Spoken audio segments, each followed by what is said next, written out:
just to repeat, if you can notice this one, no, from here, no, sa tuktok, yung point of reference downward is 3 inches. And then from here again, from the point of reference, going to the right is 3 inches. And then you are going to connect that with a curve. Okay, and then after that, from the point of reference again, going to the right, you will measure 1/2 of your shoulder. And then you are going to measure 1 inch downward. No, from 1/2 measurement of your shoulder downward. And then, you are going to connect yung 3 inches going to that drop na 1 inch, no, doon sa inyong 1/2 shoulder. Tapos, from here, no, as you can see the line going here, that is, no, your bust height. Your bust height. Okay? Now, from that bust height, you are going to draw a straight line.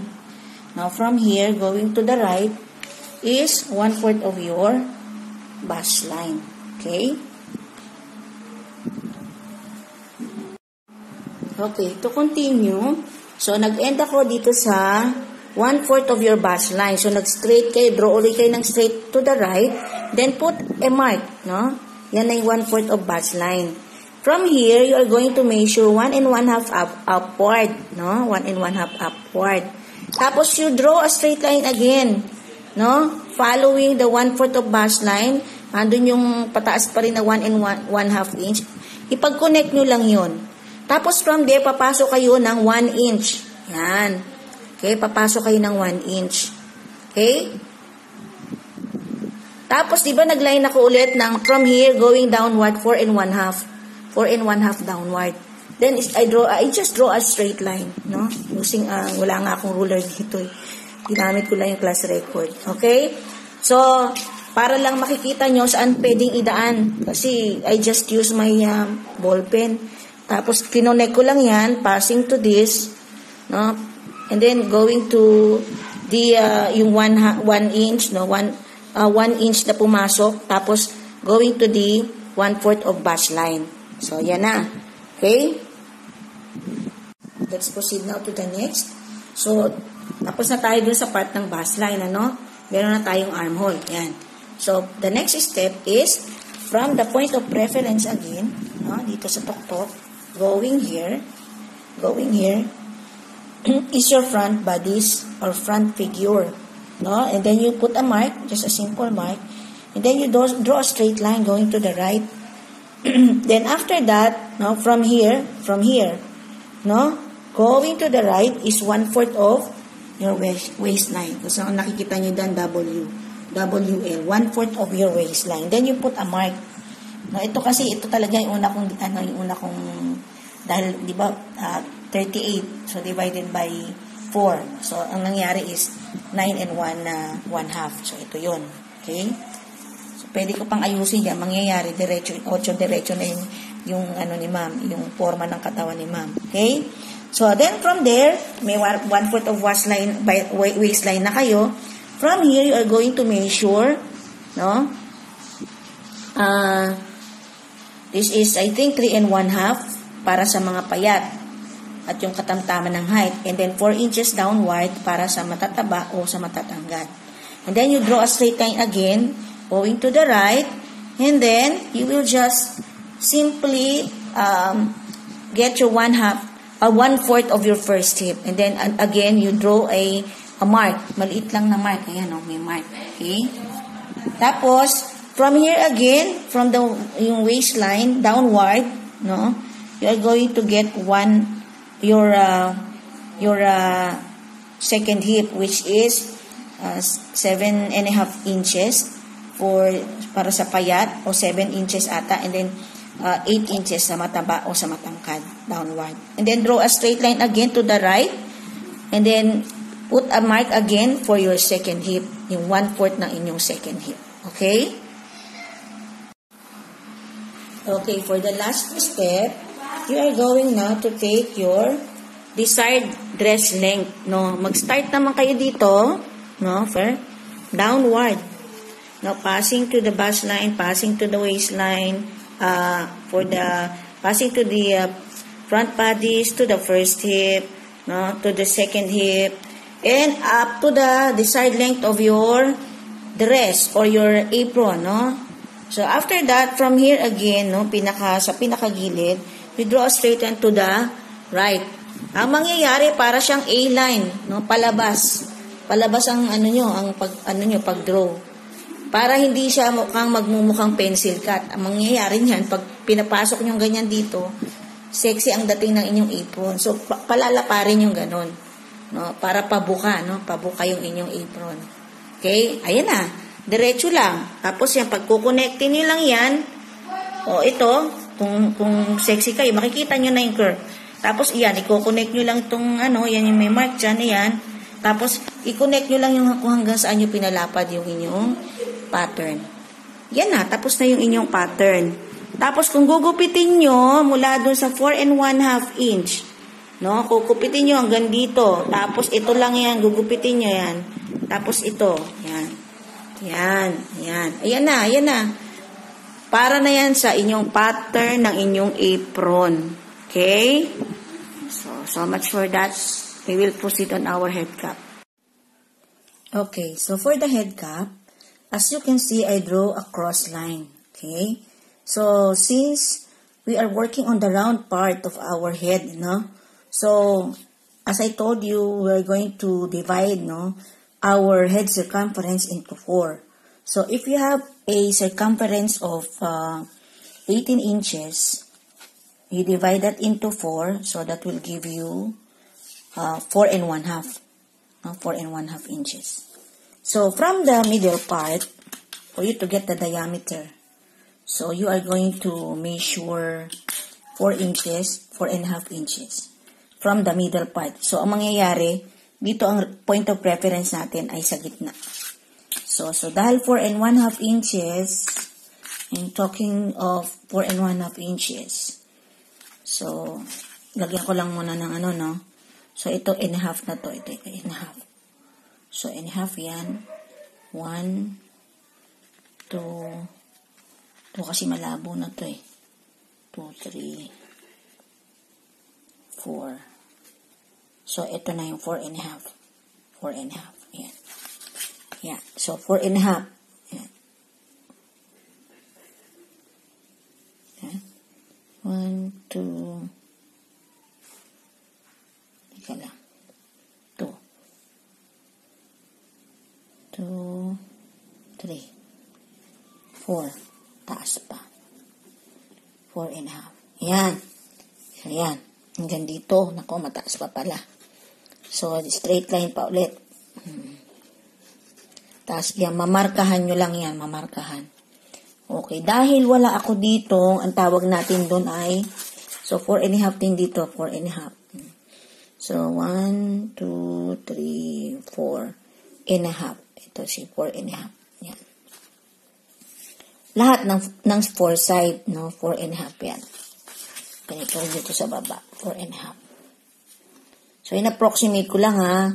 Kung maaari ang head cap ko ay 18. So, 1, 2, 3, 4 1/2. Ito si 1/2. So, 4 1/2 din dito. So, 1, 2, 3, 4 1/2. Ito lang 1/2. Yan. Yan. Ayan. So, nakita nyo, bawat side, meron siyang mark. No, all 4 sides. So, all you have to do is just to connect the 4 sides. Kung meron kayo yung ginagamit sa mat, how do we call that? Yung ganyan, iniikot na pa ganyan. Anong tawag doon? Protractor is different. Compass. Compass mga tawag doon. O basta yun. So, halimbawa ito. So, dahil wala ako noon, approximate ko lang. So, igagalaw ko lang yung kamay ko from here sa middle. No? Dahil ako ay ilang taon na akong, actually, nag-stop lang ako ng pananahi kasi nga, nagka-interest naman ako sa pagluluto at saka sa pag-debate. No? Pero ang pagmamahal ko sa pananahi ay hindi yan natatapos at nawawala, andyan lang. So, yun nga. Sabi nga, kung wala kang gamit, palaging may paraan. Okay, later I will show you ha. yung pinakabilog. Yan. So, you can see, no? As you can see, no, I was able to create a round shape. Yan lang. Simpleng ginalaw ko lang yung kamay ko pag ganyan, no? Kahit wala akong compass. Yan. So, medyo hindi nga lang siya perfect, pero I was able to create a round shape. Okay? So, meron na kayo. So, for the next step, I measure 18 inches, no, to the right, and then approximately 3 inches. 3 inches upward, no? So, 3 inches lang. So, ito na bali yung yung 18 inches, no, with 3 inches upward. Yan yung para sa ikakabit dun sa round shape ng head cap. Okay, so kumpleto na yung ating pattern for the apron and the head cap. Okay? So, for the pocket, you're going to measure from the point of reference, you're going to measure to the right 5 inches. That is standard. Okay? So, you divide 5 inches into 2, so you will get 2 1/2 inches. So, as you can see here, that's 2 1/2 inches. Okay?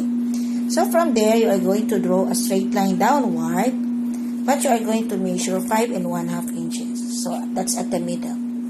On both sides, no, where you started, you draw a straight line also, and you're going to measure 5 inches. Okay? On the other side, you also measure, no, from that 5 inches downward, another 5 inches. And then from here, no, from that 5 inches, you draw a straight line to the right. No, still that is 5 inches to the right. Okay? So as you can see, it's 5 1/2 inches. So from there, you are going to connect.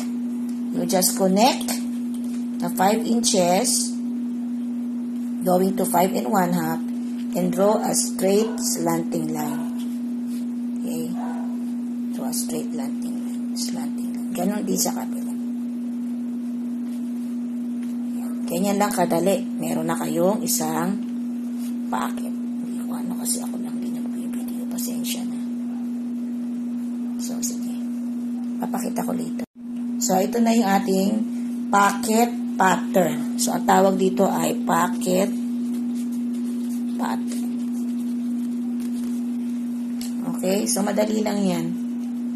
You always remember 5 inches for the pocket. 5 inches ang width. Then 5 inches downward. 5 inches pa rin. Then 2 1/2, no, yung pinaka middle part. So hinati lang. Tapos 5 1/2 inches downward. Medyo para ibaba lang, para magkaroon siya ng slanting line to create a pocket. Okay? Ang tawag dito is patch pocket. Okay?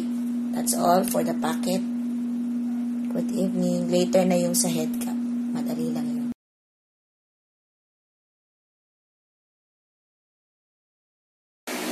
Okay, so bago ko i-cut yung tela, gusto kong i-inform kayo na nagpasok ako dito, no, sa taas. Under yan ng sa 4 1/2 down 1 inch. Tapos 1/2 inch dito naman sa taas sa bus line ng 1/2 inch. Tapos i-connect ko lang yun going to the bus line. And after that, hindi pala tela pattern. From this bus line, no, susundin ko na ngayon yung talagang sukat ko downward, no, to the first sa waistline, to the first hip, to the second hip, and up to the length of the dress. Gupitin ko na ha, doon. So, from 4 1/2 from the shoulder. So, gupitin ko na siya. Later, I will show you pag nagupit na. Tapos yan din, gugupitin ko yan. Tapos ito, gugupitin ko na yan diretso. Hanggang doon sa baba, gupit na yan. Gugupitin na, okay? So, ito na. Yan na yung kalahati ng aking apron. Yan. Bababa. Yan, hanggang doon na sa desired length ko na yan. Okay? Yan yung nagupit ko pattern. So, as you can see, bali, yung front bodice or front figure pattern, head cap, pocket at saka yung pinaka round or head circumference. Yan lahat ang pattern 4. Dapat 4 yung nakat na pattern. Okay?